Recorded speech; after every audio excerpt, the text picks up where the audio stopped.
जिस पर लगे जासूसी के आरोप, जो 7 महीने तक आईएएस एकेडमी में रही,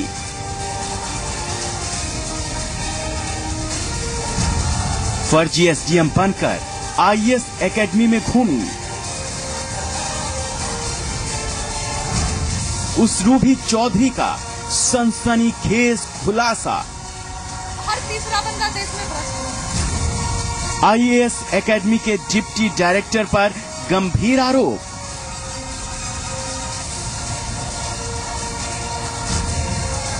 नौकरी के लिए मांगी 20 लाख की घूस। पैसे देके नौकरी की बात थी। सवालों में आईएएस एकेडमी। जहां मुजफ्फरनगर से उत्तराखंड में मसूरी स्थित आईएएस एकेडमी तक पहुंचने वाली रूबी चौधरी का रहस्य और गहराता जा रहा है। करीब 6 महीने तक एकेडमी में रहने के बाद फरार हुई रूबी चौधरी को जी संगम ने देहरादून में ढूंढ निकाला और उधर मुजफ्फरनगर स्थित रूबी चौधरी के मूल निवास तक भी जी संगम की टीम पहुंच गई। लेकिन रहस्य की कई परतें अभी खुलनी बाकी हैं।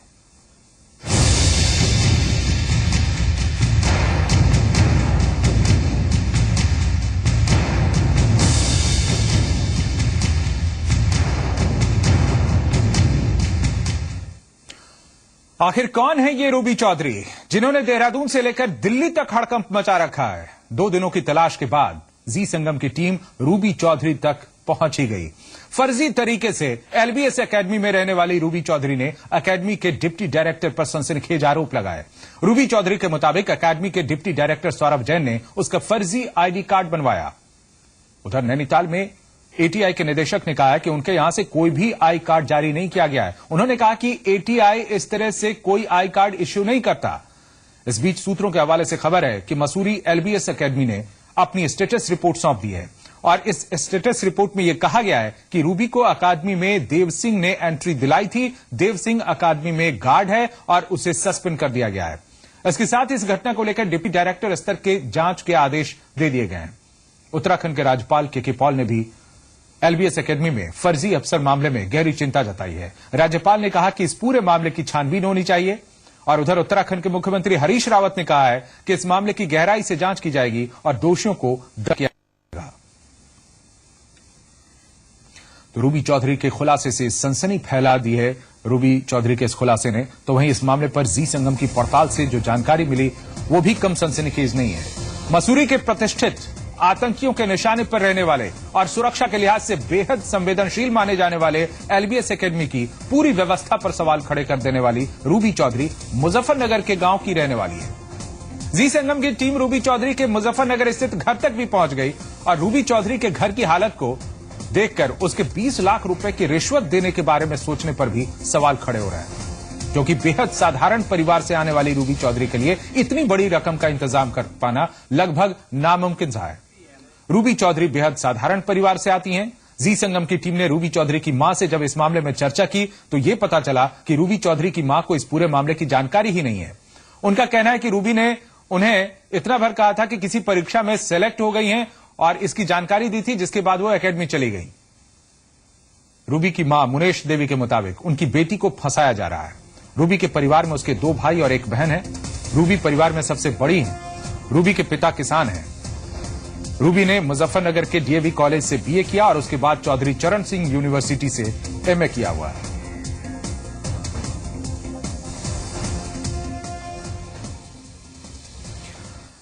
तो मुजफ्फरनगर में जी संगम की टीम ने रूबी चौधरी के गांव में क्या कुछ देखा और रूबी की मां ने क्या कहा, आइए आपको दिखाते हैं। तरीके से एलबीएस पहुंची। सौरभ जैन के थ्रू मैं एलबीएस पहुंची एक लाइब्रेरी की पोस्ट के लिए और उसमें जॉब ना देके मतलब लगातार इधर उधर की बातें होती रही। पैसे देके नौकरी की बात थी और मैंने 5 लाख रुपए दे भी दिए। ये वो रूबी चौधरी है जिन पर मसूरी के लाल बहादुर शास्त्री राष्ट्रीय प्रशासन एकेडमी की हदों में फर्जी तरीके से रहने का आरोप है। अभी तक आपने उनकी भी दलील सुनी, जिसके आधार पर एकेडमी के डिप्टी डायरेक्टर ने रूबी को 20 लाख के एवज में यहां नौकरी देने का झांसा दिया और अपनी जेब गरम कर एकेडमी का रास्ता खोला। लेकिन यहां रूबी ये नहीं बता पाई कि आखिर कुछ दिनों में रूबी को कौन सा चिराग हासिल हो गया जिसकी मदद से वो नौकरी पाने के लिए 20 लाख रुपए देने लायक हो गई। 6 महीने में अकेडमी में किस आधार पर रखी गई बताओ?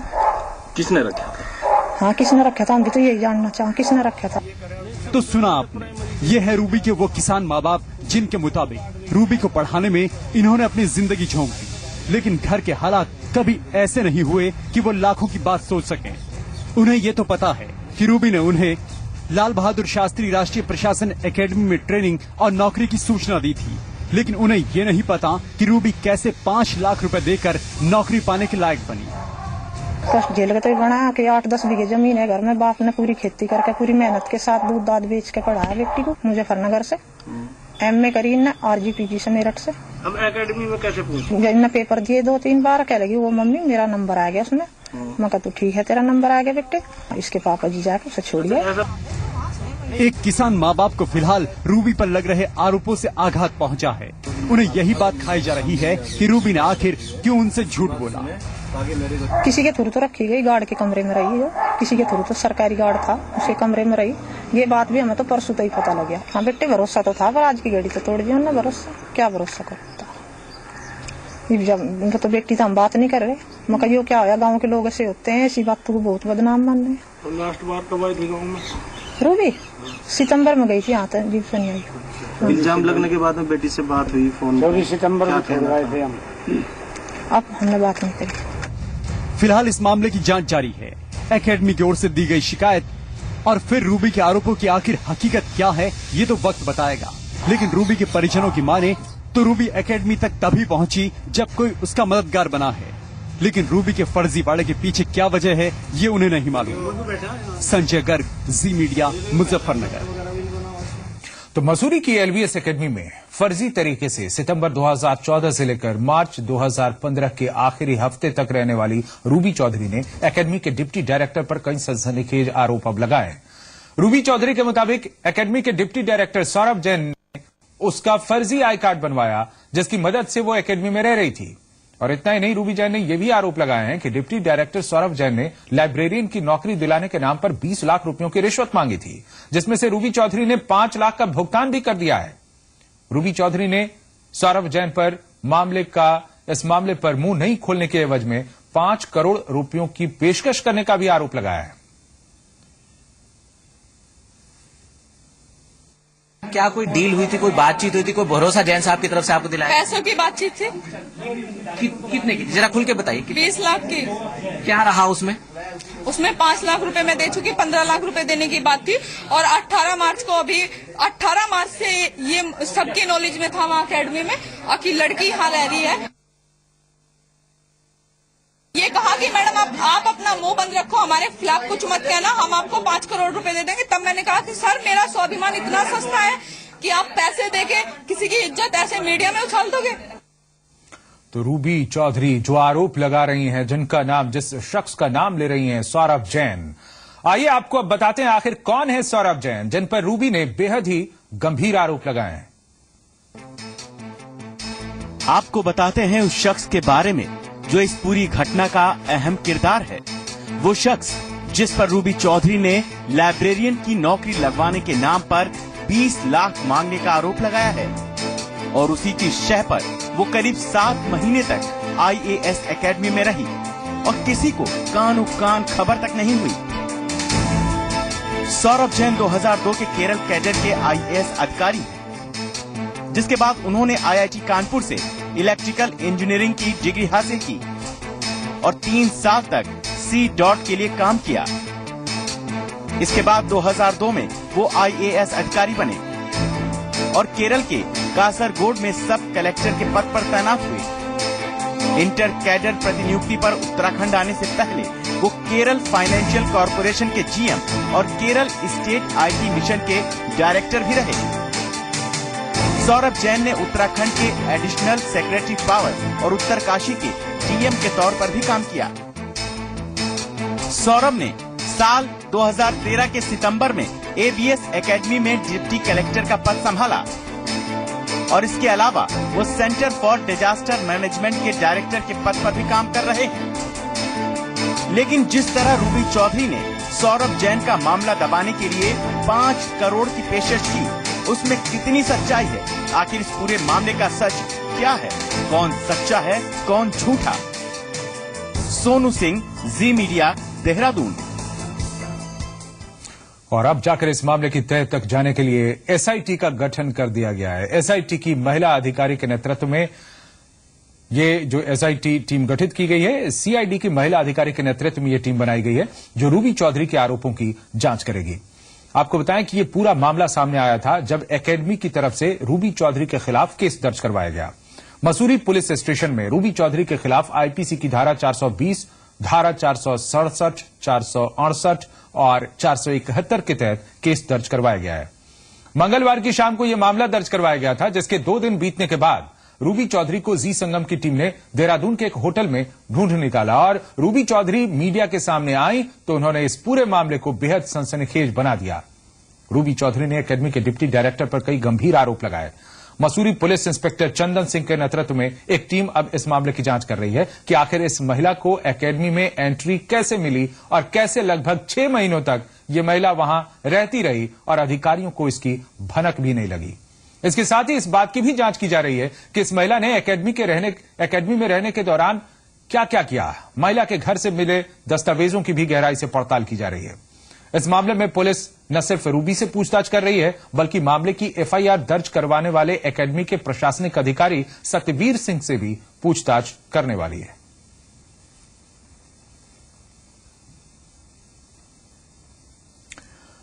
और इधर एक दूसरा मामला, यूपी के डीजीपी एके जैन को सेवा विस्तार मिलने का मामला लगातार गर्माता जा रहा है। बीजेपी सांसद सत्यपाल सिंह ने यह कहा है कि विवादों में रहते हुए डीजीपी को एक्सटेंशन देना गलत है।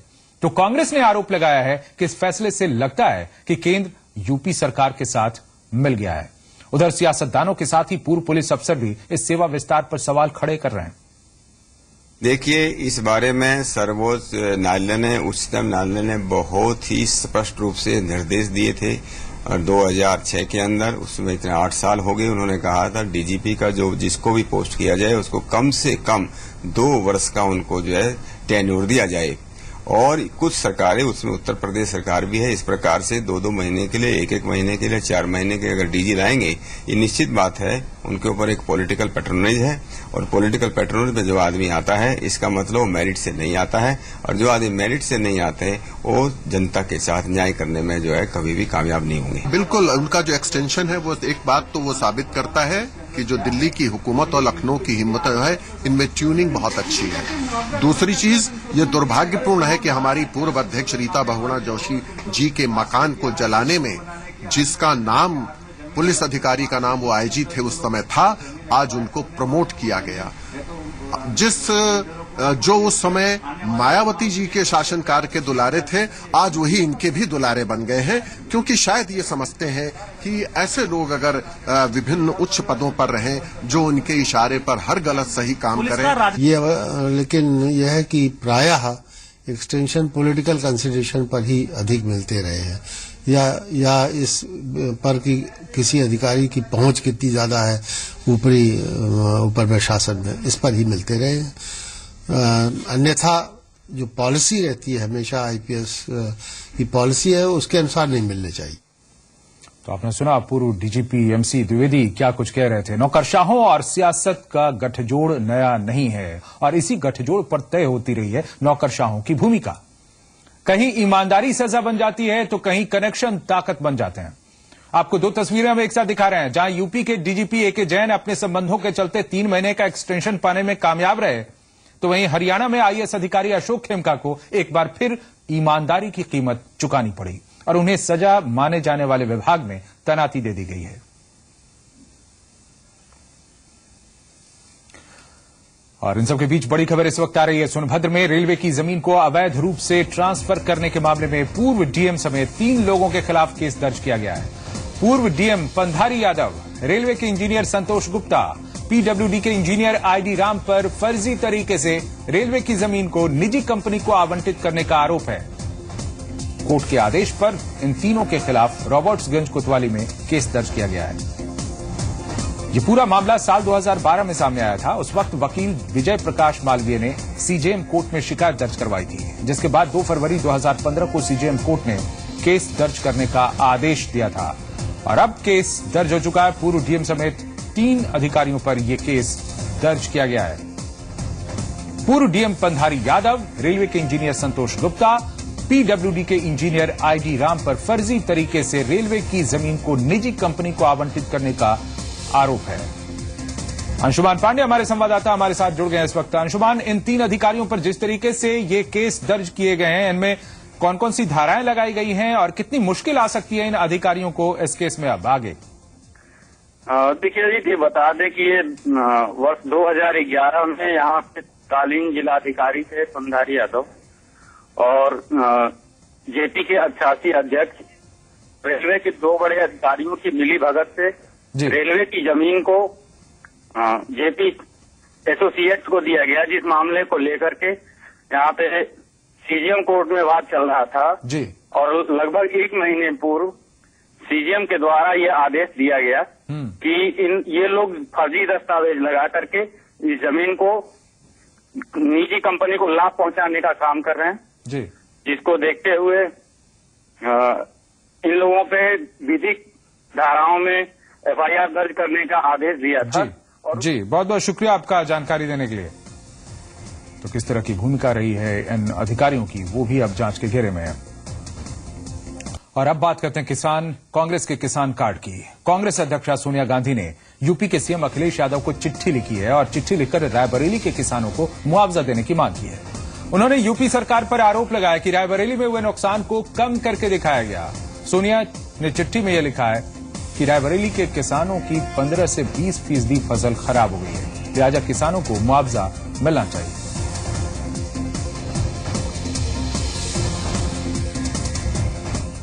और किसानों को मुआवजे के साथ ही लैंड बिल को लेकर भी कांग्रेस झुकने को तैयार नहीं है। कांग्रेस अध्यक्ष सोनिया गांधी ने यह कहा है कि यूपीए सरकार ने जो लैंड बिल तैयार किया था उससे वो पीछे हटने को तैयार नहीं है। वहीं राहुल गांधी पर भी सोनिया गांधी ने सफाई दी। सोनिया गांधी ने कहा कि राहुल जल्द वापस होंगे। और लैंड जो आप तो सभी जानते हैं, लैंड एक्विजिशन के बारे में क्या आज का क्या हो रहा है, तो मैं स्पष्ट करना चाहती हूँ कि हम इस पर समझौता, किसी के साथ समझौता नहीं करेंगे। ये जो नया बिल जो है मोदी सरकार का, वो किसान विरोधी है, बिल्कुल कतई किसान विरोधी है। हम लोग अपना बिल बिल्कुल उस पर बिल्कुल अडिग है।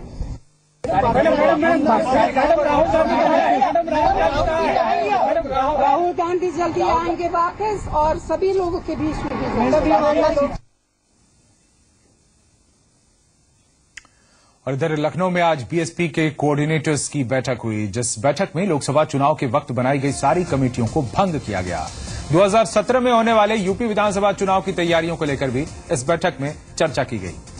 बीएसपी की अगली बैठक आगामी 15 अप्रैल को अब होनी है।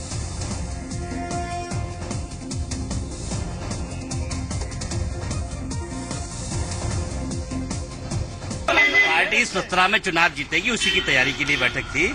और बाकी जो निर्देश है पदाधिकारी को बता दिए गए हैं, वो सब संगठन के साथ ही बता दिए जाएंगे। वो प्रेस में बात करने की का विषय नहीं है संगठन का मामला। और मुख्यमंत्री अखिलेश यादव ने आज आगरा में ऑयल मिल का उद्घाटन किया। इस मौके पर उन्होंने मोदी सरकार को जमकर घेरा। स्टील उद्योगों के विस्तारीकरण पर मोदी के बयान पर चुटकी लेते हुए अखिलेश ने कहा कि देश का स्टील उद्योग दुनिया के दूसरे देशों को कैसे पीछे करेगा इसका तो पता नहीं है, लेकिन जनसंख्या के मामले में जरूर पीछे करेगा। आप कह दिया अखबार में कि स्टील में भारत आगे निकल जाएगा, लेकिन निकलेगा कैसे? वैसे ही होगा जैसे अकाउंट वाली बात अभी की। मेरे साथियों, आपको सोच समझ करके ये तमाम ताकतें जो समझाएंगी नहीं, बहकाने आएंगी। पर आइए अब देखते हैं खबर एक नजर में कुछ अहम खबरें। आजमगढ़ के कंधरापुर थाना इलाके के आजमपुर गांव में जमीन के विवाद में 2 पक्षों में जमकर खूनी संघर्ष हुआ, जिसमें 5 लोग घायल हो गए। मामले में पुलिस ने दोनों पक्षों के 5 लोगों को गिरफ्तार कर लिया है। झांसी में फरार कुख्यात बदमाश सरदार सिंह गुर्जर के खिलाफ पुलिस ने कुर्की की कार्रवाई की। सरदार सिंह पर लूट, अपहरण, हत्या, फिरौती जैसे 50 से ज्यादा मामले दर्ज हैं। ईटा की जिला जेल में चेकिंग के दौरान जमीन में दबा हुआ तमंचा मिला। 315 बोर का तमंचा मिलने के बाद जेल में हड़कंप मच गया। आज अब जांच की बात की जा रही है कि जेल में यह तमंचा कहां से और कैसे आया। यूपी में शिक्षा की बदहाली किसी से छुपी नहीं है। ताजा मामला देवरिया जिले का है, जहां दिल्ली बोर्ड के नाम पर दर्जनों स्कूल खुले हुए हैं और हैरानी की बात तो यह है कि ये स्कूल टेंट और शामियाने में 3 शेड में भी चल रहे हैं और छात्रों से मोटी फीस वसूली जा रही है।